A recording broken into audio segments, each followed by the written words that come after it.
Park stood alone in the center of the Galactic Assembly Hall. 847 species had sent their representatives to this place. Today, they would decide the fate of Earth. The hall was massive. It stretched upward like a cathedral made of light and metal. Thousands of seats rose in circles around the central platform where stood. Every seat was filled. Every eye watched her. She was 34 years old. She had dark hair pulled back in a simple style. She wore the gray uniform of Earth's diplomatic corps. Around her neck hung a small badge with Earth's symbol, a blue marble floating in darkness. "The Assembly will now vote on Resolution 7741, announced the speaker. His voice echoed through the hall. He was a tall creature with silver skin and 4 arms. The permanent exclusion of Sol system from all galactic trade and communication networks. Kept her face calm. She had known this moment was coming. For 12 years, Earth had been a provisional member of the Galactic Assembly. For 12 years, they had tried to prove themselves worthy. And for 12 years, they had been treated like children. Director rose from his seat. He was the representative of the species. His body was covered in green scales, and his eyes were yellow like a snake. He had led the campaign against Earth from the very beginning. "Fellow representatives," said, his voice was smooth and cold. "We have given humanity every chance. We welcomed them into our community, we shared our knowledge, we opened our markets, and how did they repay us?" He paused for effect. The hall was silent. "They refused to submit their military assets for inspection. They ignored our requests for transparency. They expanded their territory without permission. They react with emotion instead of logic. They are unpredictable. They are dangerous." Wanted to speak. She wanted to defend her people, but she had already given her speech 3 days ago. The rules said she could not speak again. "Humanity had potential," continued, "but potential without obedience is merely a threat. I urge all representatives to vote yes. Remove Earth from our community before it is too late."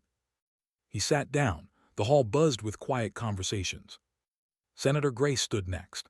She was a helix, a species that looked almost human, except her skin was pale blue and her eyes were completely white. She had always been kind to. "I must speak against this resolution," Gray said. "Humanity is young. They have been part of our community for only 12 years. We cannot expect them to abandon all their ways so quickly. They need time. They need patience. They need to follow the rules like everyone else," someone shouted from the upper seats. Grace tried to continue, but the noise grew louder. Other representatives began to shout. Some agreed with Grace. Most did not. The speaker raised his 4 arms. "Silence. The vote will now begin. Each representative will cast their decision. Yes means you support the banishment of Earth. No means you oppose it." One by one, the votes came in. Watch the numbers appear on the massive screen above. Yes, yes, yes, yes, no, yes, yes, yes, no, yes. The pattern was clear. Earth was losing. Thought about her home. She thought about the city of Sol where she was born. She thought about the mountains and the rivers and the oceans. She thought about the 7 billion people who were waiting to hear what would happen. She thought about Earth's senior diplomat watching from the command center back home. He had warned her this might happen. "They fear what they do not understand," he had told her, "and they do not understand us at all." The votes continued for 2 hours. When it was finally over, the numbers glowed on the screen like a death sentence. 761 in favor, 86 opposed. Earth was banished. The hall erupted in noise. Some species cheered. Others sat in uncomfortable silence. Director smiled with satisfaction. The speaker raised his arms again. "The resolution has passed. Effective immediately, Sol system is excluded from all galactic trade and communication networks. All human vessels must return to their home system within 30 standard days. After that period, any human found outside Sol system will be arrested and detained." Felt something cold settle in her chest. It was not sadness, it was not fear, it was something else, something harder. Director walked down to the central platform. He stopped in front of. Up close, she could smell the strange perfume they used. It made her stomach turn. "Ambassador Park," he said. His voice was loud enough for everyone to hear. "I hope you understand. This is not personal. Your species is simply not ready for galactic society. Perhaps in 1,000 years you can try again." Looked up at him. She was small compared to his tall frame, but she did not look away. "Director," she said, Her voice was calm and clear. "May I say one thing before I leave?" He spread his arms in a generous gesture. "Of course, we are not monsters, speak your piece." Looked around the hall. She looked at the hundreds of species who had just voted to cast her people into darkness. She looked at their satisfied faces. She looked at their confident smiles. "You will regret this," she said. That was all, 3 words, simple and quiet. Director laughed. It was not a cruel laugh. It was the laugh of someone who finds a child amusing. "I doubt that very much," he said. "What can Earth possibly do to make us regret anything? You have no fleet, you have no allies, you have nothing." Did not argue. She simply turned and walked toward the exit. Her footsteps echoed in the suddenly quiet hall. Senator Grace caught up with her near the door. "Ambassador Park, I am so sorry. I tried to." "I know," said. She placed a hand on Grace's arm. "Thank you for trying. Please remember that you were kind to us. It will matter later." Grace looked confused. "What do you mean?" But was already walking away. She had a ship to catch. She had a message to deliver, and humanity had work to do. Behind her, the Galactic Assembly celebrated their decision. They believed they had removed a threat. They believed they had protected themselves. They believed they were safe. They were wrong. On Earth, watched the vote results on his screen. He was an old man with gray hair and tired eyes. He had spent his whole life working for peace between Earth and the galaxy. Now that work was finished. He picked up his phone and dialed a number. "It happened," he said. "They voted yes." The voice on the other end was calm. "Understood. Begin phase 1. Ended the call. He looked out his window at the night sky. Somewhere up there, 847 species were celebrating the death of humanity's dreams. They had no idea what they had just started.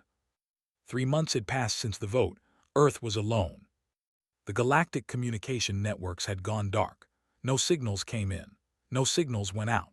The trade ships that once filled Earth's orbital stations had all departed. The alien merchants who once walked the streets of Seoul and New York and Cairo were gone. Earth was silent, and in that silence something was growing. Secretary General stood at the window of her office in Geneva. She was 41 years old, with sharp eyes and a face that rarely smiled. She had led the United Earth Coalition for 3 years. Those years had been hard. These next years would be harder. "The food situation?" she asked without turning around. Admiral Lee checked his tablet. He was 45, tall and broad, with the posture of a man who had spent his life in military service. "We have enough grain for 18 months. After that, we will need to increase production by 40%. Can we do it?" "Yes, it will not be comfortable, but we will not starve." Nodded. "And the factories?" "Already converting. We are replacing all galactic components with Earth-made alternatives. It will take time, but we were never as dependent on them as they believed." Finally turned to face him. "They thought we would collapse. They thought we would come crawling back, begging for forgiveness." Allowed himself a small smile. "They do not know us very well." The door opened and Song entered. She was 29, the youngest person ever to lead the Seoul Advanced Research Facility. Her hair was messy and her clothes were wrinkled. She had not slept in 2 days. "It is ready," she said. Felt her heart beat faster. "You are certain?" "Yes, Project Hammer is fully operational. We have confirmed signals from all 812 satellites." Stared at her. 812. We only launched 400 during our membership years. Smiled for the first time. "We launched 400 that they knew about. The other 400 were disguised as debris, broken satellites, space junk. They never looked twice." Walked to her desk and sat down. She pressed a button, and a holographic map of the galaxy appeared in the air. Tiny blue dots marked the position of each hidden satellite. "They are everywhere," whispered. "Every major trade route, every important station, every military base. Every power grid," added. "Every communication hub, every piece of technology that matters." Leaned forward. "And they can really do what you claim?" Nodded. "For 12 years we sold them technology, ships, computers, medical equipment, communication devices. They bought it all. They were happy to let the primitive humans build things for them. It saved them money. It saved them time." She paused, her eyes hard. "They never once asked why our technology was so cheap. They never wondered why we were so eager to sell. They just assumed we were desperate for their approval." She laughed bitterly. Every piece of human-made technology in this galaxy has a kill switch, one signal from us and it all stops working. The room was quiet. Looked at the map for a long time. Then she spoke. How much of the galaxy depends on our technology? Checked her notes. 43% of all transportation, 38% of all communication, 29% of all medical equipment, and those are just the direct numbers. The indirect effects would be much larger. If we activate the kill switch, economic collapse, within days, the trade routes would freeze, ships would strand, stations would go dark, species that depend on imported food would begin to starve within weeks. Shook his head slowly. We would be killing millions, maybe billions. No, said firmly, we would be showing them what happens when they try to kill us. There is a difference. She stood and walked back to the window. Outside, the sun was setting over the mountains. The sky was painted in shades of orange and red. I need to address the people, she said. They deserve to know what comes next. That night, every screen on Earth showed the same image, standing at a simple podium, speaking directly to humanity. 3 months ago, the Galactic Assembly voted to banish us. They called us dangerous. They called us unpredictable. They said we were not ready for galactic society. She paused. They were right about one thing. We are dangerous, but not in the way they think. Her voice grew stronger. They wanted us silent. They wanted us broken. They wanted us to crawl back and beg for scraps from their table. They do not understand us. They never did. She leaned forward, her eyes burning. We are humanity. We walked out of Africa with nothing but stones and fire. We crossed oceans in wooden ships. We split the atom. We walked on the moon. We cured diseases that killed millions. We built wonders that the galaxy cannot imagine. Her voice dropped to something cold and hard. And now they will learn what our silence truly means. They wanted us out of their community, fine, but they forgot something important. For 12 years we were inside their walls. For 12 years we were building, planning, preparing. She smiled. It was not a warm smile. They thought they were watching us. They never realized we were watching them. The broadcast ended. Across Earth, people looked at each other. Some were afraid. Some were angry, but most felt something new, something powerful. Hope. 1 week later, gave the order. Phase 1, she said, let them wonder. Pressed a button. Across the galaxy, every piece of human-made technology stopped working at the same moment. Ships froze in space. Stations lost power. Communication networks collapsed. Medical equipment shut down. In the Galactic Assembly Hall, the lights flickered and died. Emergency systems activated, but they were weak and limited. Director stood in the darkness, his yellow eyes wide with shock. What is happening? He demanded. What is happening? No one could answer him. No one knew. Far away on a quiet blue planet that the galaxy had tried to forget, sat in her office and waited. The screens around her showed reports from across the stars. Chaos, panic, confusion. Stood beside her. They will figure out it was us. Yes, agreed. That is the point. They will be angry. Good. She looked at him with eyes like steel. Let them be angry. Let them realize what they did. Let them understand that when they voted to banish Earth, they did not remove a threat. She turned back to the screens. They created one. The galaxy was burning, not with fire but with fear. 6 months had passed since Earth went silent.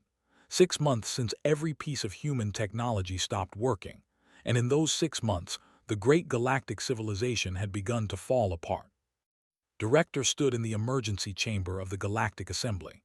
The room was smaller than the main hall, lit by emergency lights that cast everything in a sickly yellow glow. Only 200 representatives had managed to attend. The rest could not travel. Their ships did not work. This is an act of war, shouted. His green scales had turned pale with stress. Dark circles surrounded his yellow eyes. Earth has attacked us. We must respond with force. Senator Grace rose from her seat. With what force? Half our fleet cannot move. Our weapon systems are failing. Our soldiers cannot communicate. Then we use what we have left. To do what? Attack a planet we cannot even reach. Slammed his fist on the table. We cannot let them win. We cannot let a primitive species hold the entire galaxy hostage.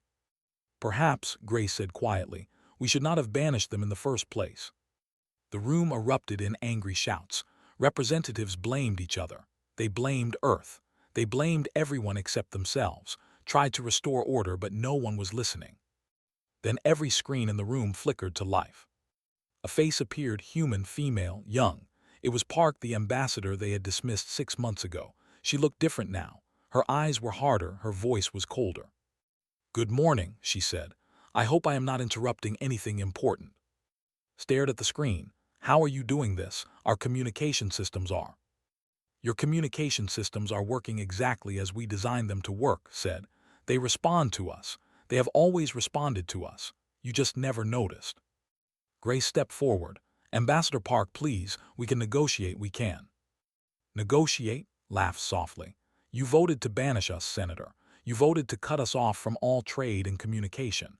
You gave us 30 days to return to our system before you would arrest us. Where was the negotiation then?" No one spoke. Continued. "For 12 years we tried to be good members of your community. We followed your rules. We submitted to your inspections. We smiled while you called us primitive. We stayed quiet while you treated us like children." Her voice hardened. "And then you threw us away like garbage."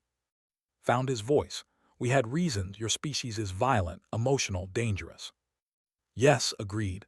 "We are all of those things, but we were also your allies. We built technology for you. We traded fairly with you. We never attacked you. We never threatened you. And you banished us anyway." She leaned closer to the camera. "So now you will learn what it means to make an enemy of Earth. Not because we want war, but because you need to understand something very important." The screens behind her changed. They showed images from across the galaxy, ships floating dead in space, stations dark and silent, cities without power, hospitals without equipment. "This is what happens when you forget who built your world," said. "This is what happens when you take humanity for granted." Shouted at the screen. "Restore our technology, restore it now or we will destroy you." "With what?" asked calmly. "Your broken ships, your silent weapons, your dying stations." She shook her head. "You have nothing, Director. You have less than nothing, and that is not even the worst part." She pressed something off screen. "Captain, please show them." The screen split into 47 different views, 47 locations across the galaxy, military bases, capital planets, strategic stations. And at each location, a ship appeared out of nothing. They were human ships, sleek and black and deadly. They had been invisible 1 second and visible the next. They simply appeared like ghosts becoming solid. The representatives in the chamber gasped. Some screamed. 47 stealth warships, said. "We built them in secret. We positioned them in secret. For 12 years they have been watching you, waiting." On one of the screens, a man appeared. He was Captain, 38 years old, commander of the stealth vessel Silent Wake. His face was calm, professional. Director said, "My weapons are locked on your. One word from Ambassador Park and your capital city becomes dust. Do you understand?" Could not speak. His yellow eyes were wide with terror. Senator Gray stepped forward. "Ambassador Park, please, this does not have to end in blood. Tell us what you want." Nodded slowly. "That is the first intelligent thing anyone has said today." She paused. "We do not want war, Senator. We never did. We want what we always wanted: respect, fairness, a place in the galaxy where we are not treated like animals." She looked directly at the camera. "But we will not beg for it anymore. We will not smile while you insult us. We will not stay quiet while you vote to destroy our future. Those days are over." The screens showed the 47 ships waiting in position. Their weapons were powered. Their targets were locked. "You will restore our technology," said desperately. "You will remove your ships. You will." "We will do nothing until you listen," said firmly. "Tomorrow you will convene a full assembly meeting. Every species that can attend will attend, and then you will hear our terms." "Terms? You dare to give us terms?" "Yes, Director, we dare," smiled coldly. "Because we can destroy your civilization in an afternoon, and instead we are choosing to talk. That is not weakness, that is mercy, and you would be wise to recognize the difference." She stood up. "Tomorrow, full assembly. We will restore enough technology for representatives to travel. Do not make us wait." The screens went dark. In the emergency chamber, 200 representatives sat in stunned silence. The most powerful species in the galaxy had just been humiliated by the primitives they had banished. Director sank into his chair. His hands were shaking. Senator Grace looked at the dark screens for a long moment. Then she laughed softly. "What is funny?" demanded. "You," Grace said, "all of you. You were so worried about humanity being a threat. You were so certain you needed to remove them before they became dangerous." She shook her head. "They were already dangerous. They were dangerous from the moment they joined us. We just could not see it." She walked toward the door. "Where are you going?" shouted. Grace paused to prepare for tomorrow, because unlike you, Director, I listened to what Ambassador Park said. She does not want to destroy us. She wants us to learn. She looked back with sad eyes. "I just hope we are smart enough to survive the lesson." She left, the door closed behind her. And across the galaxy, 47 black ships waited in the darkness, ready to end worlds if humanity gave the word. But humanity was patient. They had been patient for 12 years. They could wait one more day. The station called Meridian floated in neutral space. It was old and gray and had seen 1,000 diplomatic meetings. Today, it would see one more. 200 species had sent their representatives. They came in borrowed ships and repaired vessels. They came because they had no choice. Earth had restored just enough technology to make the journey possible. Just enough. No more. Secretary General walked through the main corridor of Meridian. She wore a simple black suit. No medals. No decorations. Just the blue Earth badge on her chest. 4 people walked with her. The old diplomat who had watched 12 years of failure. Park, who had delivered humanity's message. Admiral Lee, who commanded the fleet that could end civilizations. And Song, who had built the technology that brought the galaxy to its knees. 5 humans against 200 species. The doors to the main chamber opened. The room was circular, with seats rising in tiers around a central stage. Every seat was filled. Every eye watched. Walked to the center and stood still. She did not smile. She did not bow. She simply waited. Director was the first to speak. He looked older than before. His green scales had lost their shine, but his voice was still full of anger. "You have committed acts of war against the Galactic Assembly. You have crippled our economies. You have threatened our worlds. You have held us hostage with your hidden weapons. This is not diplomacy. This is terrorism." "Did not react. Are you finished?" "I demand." "You demand nothing." Her voice was quiet but sharp. "You have no power to demand anything. Your fleet cannot move. Your weapons do not work. Your civilization is dying." She tilted her head slightly. "So please, Director, sit down and listen." Opened his mouth to argue, but the representatives around him pulled him back to his seat. They knew the truth. They had no leverage. Commander Victor stood next. He was a species of warriors. His body was massive, covered in thick gray skin. His people had built an empire through conquest. "I say we attack anyway," he growled. "We have enough working ships to reach Earth. We can." "Die?" interrupted. "You can die. Your ships would be destroyed before they left the Sol system. We have 47 warships at strategic positions. We have weapons you cannot detect. We have defenses you cannot break." She paused. "But please, Commander, try it. Show the galaxy what happens to those who attack humanity." Victor stared at her with hatred in his eyes, but he sat down. Senator Grace rose slowly. "Secretary General, I voted against the banishment. I have always believed that humanity deserved a place in our community. Please believe me when I say that many of us want peace." Nodded. "I know, Senator. I remember those who were kind to us. They will be remembered." She looked around the room. "But kindness from a few does not erase cruelty from the many. 761 species voted to banish us. That vote happened. It cannot be undone. It can only be answered." She reached into her jacket and pulled out a small device. She pressed a button, and a holographic document appeared in the air above her. "These are our terms. You will listen carefully. You will not interrupt. When I am finished, you will vote to accept them, and then we will discuss the future." The room was silent. Stepped forward and read the first term. 1. Earth will never again submit to Galactic Assembly jurisdiction. Our laws are our own. Our military is our own. Our future is our own.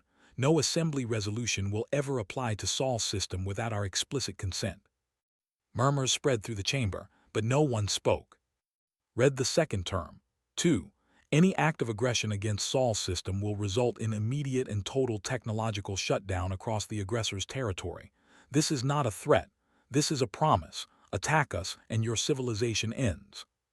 The murmurs grew louder. Commander Victor looked like he wanted to attack right there, but he stayed in his seat. Admiral read the third term. 3. Trade between Earth and the galaxy will resume immediately, but it will be as equals. No tariffs, no restrictions, no requirements for inspection or approval. We sell what we want, we buy what we want, you do the same. Director finally exploded. This is blackmail. You are using your technology as a weapon to force us into. No, his voice cut through the room like a blade. Blackmail implies we want something from you. We do not. We do not need your approval. We do not need your friendship. We do not need anything you have. She walked closer too, her footsteps echoing in the silence. These are not demands. These are terms. The terms under which we will allow you to continue functioning. The terms under which your ships will fly and your stations will operate and your people will live. She stared into his yellow eyes. You can accept them and your civilization survives, or you can reject them and you can explain to your people why their children died for your pride. Said nothing he could not. Read the final term. 4. The Galactic Assembly must formally acknowledge that the banishment of Earth was unjust. A public statement broadcast to every world admitting that you were wrong. This caused the greatest reaction. Representatives shouted in anger. Some stood from their seats. The pride of 800 species burned in that room. Waited for the noise to die down, then she spoke again. We know this is hard, we know your pride hurts, but pride is a luxury you cannot afford right now. Your economies are failing, your people are suffering. Every day you delay, more die. She looked around the room slowly. We are not asking for much. We are asking for honesty. We are asking you to say what everyone already knows. You made a mistake. You punished a species that had done nothing wrong, and now you are paying for it. She stepped back. The vote will happen now. Yes means you accept all 4 terms. No means you reject them and face the consequences. Choose wisely. The voting took 3 hours. Representatives argued. Some begged for changes to the terms. Some threatened to vote no regardless of the cost. But in the end, reality won over pride. Final vote, 798 in favor, 49 opposed. The terms were accepted. Nodded slowly. Then it is done. Technology will be restored within 24 hours. Trade routes will reopen within the week, and you will make your public statement by the end of the month. She turned to leave. Director stood one final time. This is not over, Secretary General. You may have won today, but the galaxy will not forget what you have done. One day we will find a way to break your hold on us, and when that day comes. Stopped, she looked back over her shoulder. Director, you are no longer the representative of the species. Blinked what? The vote was 798 to 49. Your own people voted yes. Your own government contacted us this morning. They have removed you from your position. She smiled, it was small and cold. You spent 12 years trying to destroy us, and in the end you only destroyed yourself. Goodbye, Director. I hope retirement treats you well. She walked out, her team followed. In the doorway, past Director. He stared at her with hatred burning in his eyes. She stopped for a moment, looked at him, and said nothing at all. She did not need to. Her silence said everything. The door closed behind her, and Director stood alone in the chamber, surrounded by species who no longer respected him, watching his life's work turn to ash. Outside in the corridor, walked beside. That was well done, he said quietly. Shook her head. It was necessary. Well done would have been avoiding all of this in the first place. We tried, they would not let us. No, looked out a window at the stars. They would not, and now they will live with what they created. She kept walking. We have a lot of work to do. Rebuilding trust will take generations, but at least now we can begin. Behind her, the galaxy was already changing, and humanity was finally standing where they belonged. Not below anyone, not beside anyone. Above. 2 years had passed since the day the galaxy accepted humanity's terms. 2 years of change, 2 years of growth, 2 years of a new order. Park stood in the Galactic Assembly Hall, the same hall where she had been banished, the same hall where she had been laughed at and dismissed, but now she stood in a different position. Chief Ambassador of Earth to the Galactic Assembly. The hall looked the same. The seats still rose in great circles, the lights still shone from above, but the feeling was different. When spoke, people listened. When Earth had an opinion, species paid attention. Things had changed. The assembly recognizes Ambassador Park of Earth, the speaker announced. Walked to the central platform. Around her, 847 species waited to hear what she would say. Some were allies now, some were still resentful, but all of them were careful. No one wanted to make the same mistake twice. Fellow representatives began. Today we discuss the application of a new species that have petitioned to join our community. Images appeared on the screens above. There were tall creatures with red skin and 4 arms. Their faces were proud. Their history was violent. They had conquered 3 star systems before making contact with the galaxy. They are aggressive, someone shouted from the upper seats. They are unpredictable. They should be rejected before they become a threat. Smiled softly. Those words sound familiar. The hall went quiet. 2 years ago this assembly voted to banish Earth. The reasons given were the same. Aggressive, unpredictable, dangerous, a threat. She paused. And what happened? You created the very enemy you feared. You turned a friend into something else. She looked around the room slowly. They are young, they are proud, they have made mistakes, but so did we. So did every species in this room at some point in their history. She spread her hands. The question is not whether they are perfect. They are not. The question is whether we are wise enough to give them a chance. Senator Grace stood. Her pale blue skin seemed to glow in the lights. She had become one of humanity's closest allies over the past 2 years. I support Earth's position, she said. The banishment of humanity was the greatest mistake this assembly ever made. We were lucky that humans chose mercy over destruction. We may not be so lucky again if we keep making the same errors. Others began to speak. Some agreed, some disagreed, but the debate was real this time. It was honest. Species were actually thinking instead of just reacting with fear. In the end, the vote passed. They were accepted into the Galactic Assembly, with Earth as their sponsor. After the session, walked through the corridors of the station. The walls that once felt hostile now felt almost familiar. She had spent so much time here, first as a junior ambassador, ignored and dismissed, then as the face of humanity's revenge, now as a respected voice in galactic politics. It was strange how things changed. She found Senator Grace waiting near the observation deck. Through the windows, stars sparkled against the darkness of space. You did a good thing today, Grace said. I hope so, leaned against the window. They remind me of us, young and stupid and full of fire. Maybe if someone had sponsored humanity when we first arrived, things would have been different. Grace nodded slowly. Maybe, or maybe it would have happened anyway. Some lessons can only be learned the hard way. They stood together in comfortable silence, watching the stars. Far away on Earth, other stories were unfolding. Song sat in her office at the Seoul Advanced Research Facility. She was 31 now, and her messy hair had a few gray strands that she refused to acknowledge. Her desk was covered with reports and diagrams and half-empty coffee cups. She was building the future. The Human Galactic Technology Exchange was her creation, a careful program of sharing knowledge with the galaxy. Not everything, of course. Earth always kept its best secrets, but enough to build trust, enough to create partnerships, enough to make sure humanity stayed 2 steps ahead. Her assistant knocked on the door. Director Song, the Helix delegation is here for the medical technology review. Send them in and bring more coffee. She spent the next 3 hours explaining human medical innovations to a group of very confused aliens. Some of it they understood. Some of it made them look at her like she was performing magic. It was exhausting, but it was also satisfying.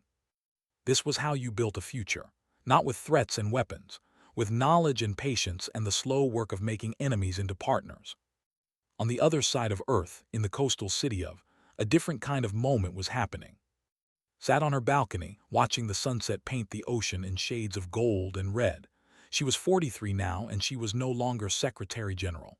She had retired 6 months ago. The work was done. The crisis was over. Someone else could handle the ordinary business of governing. A young officer stood behind her, was 26, newly assigned to the diplomatic corps. She had come to deliver some documents, but she had stayed to watch the sunset. May I ask you something, ma'am? Said. I am not your commander anymore. You can ask me anything. Hesitated. Do you have any regrets about what happened, about what we did? Was quiet for a long moment. The waves crashed against the shore below. Seabirds called in the distance.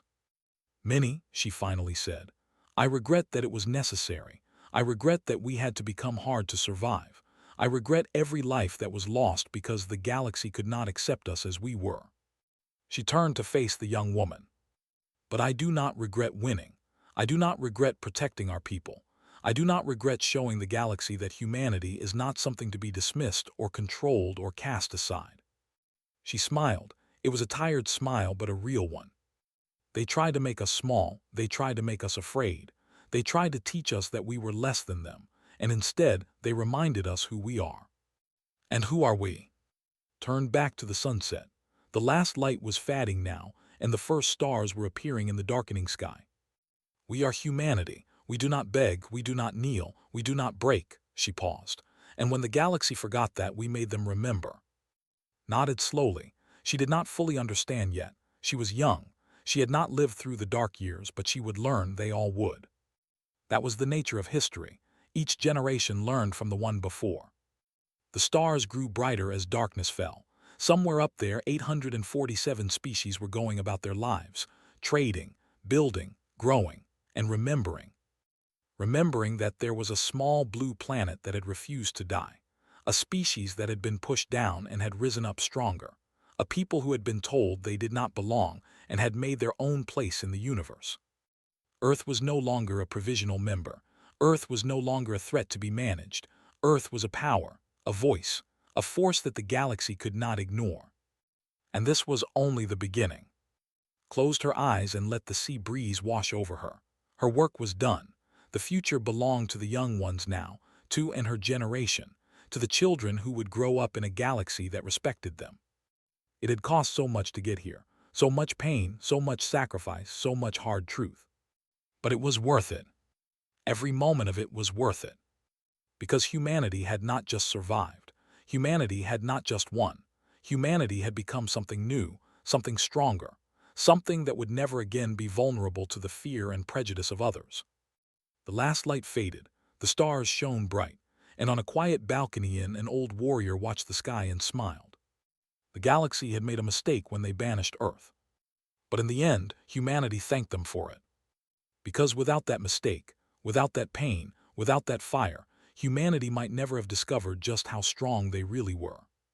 And now the galaxy would never forget.